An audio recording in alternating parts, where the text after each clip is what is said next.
بسم اللہ الرحمن الرحیم نحمده ونصلی ونسلم علی رسولہ الکریم ولا تقولوا لمن يقتل في سبیل اللہ اموات بل احیاء ولکن لا تشعرون۔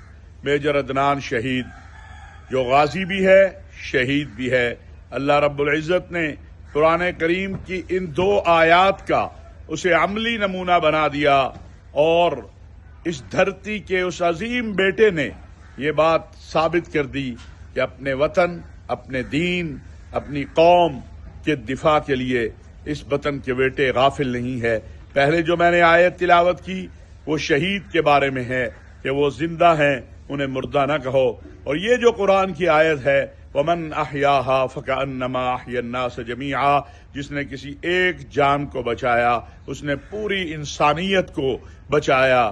میجر عدنان نے اپنے ساتھی پہ اپنی جان کو قربان کر کے، اس کا تحفظ کر کے، اپنے آپ کو اللہ کے سپرد کر کے ان دونوں قرآنی آیات کی عملی تصویر کے طور پر ہمارے سامنے ہے۔ اللہ رب العزت سے دعا ہے کہ اللہ تعالیٰ اس شہید کے درجات کو بلند فرمائے اور اس وطن کے بیٹوں کی، اس وطن کی سرحدوں کی اور اس وطن کی ہر طرح کے شرور سے حفاظت فرمائے۔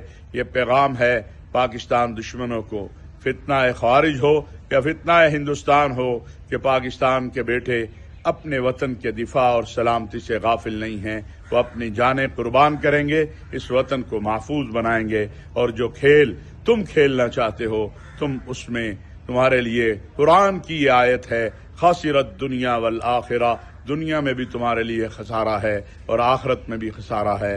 وما علینا الا البلاغ المبین۔ بسم اللہ الرحمن الرحیم نحمده ونصلی ونسلم علی رسولہ الکریم ولا تقولوا لمن يقتل في سبیل اللہ اموات بل احیاء ولکن لا تشعرون۔ میجر عدنان شہید جو غازی بھی ہے شہید بھی ہے۔ اللہ رب العزت نے قرآن کریم کی ان دو آیات کا اسے عملی نمونہ بنا دیا اور اس دھرتی کے اس عظیم بیٹے نے یہ بات ثابت کر دی کہ اپنے وطن، اپنے دین، اپنی قوم کے دفاع کے لیے اس وطن کے بیٹے غافل نہیں ہے۔ پہلے جو میں نے آیت تلاوت کی وہ شہید کے بارے میں ہے کہ وہ زندہ ہیں، انہیں مردہ نہ کہو، اور یہ جو قرآن کی آیت ہے وَمَنْ أَحْيَاهَا فَكَأَنَّمَا أَحْيَا النَّاسَ جَمِيعًا، جس نے کسی ایک جان کو بچایا اس نے پوری انسانیت کو بچایا۔ میجر عدنان نے اپنے ساتھی پہ اپنی جان کو قربان کر کے، اس کا تحفظ کر کے، اپنے آپ کو اللہ کے سپرد کر کے ان دونوں قرآنی آیات کی عملی تصویر کے طور پر ہمارے سامنے ہے۔ اللہ رب العزت سے دعا ہے کہ اللہ تعالیٰ اس شہید کے درجات کو بلند فرمائے اور اس وطن کے بیٹوں کی، اس وطن کی سرحدوں کی اور اس وطن کی ہر طرح کے شرور سے حفاظت فرمائے۔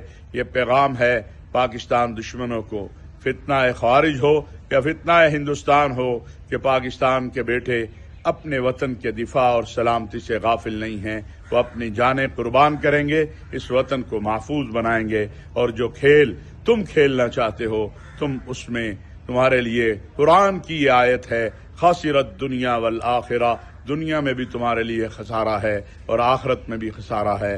وما علینا الا البلاغ المبین۔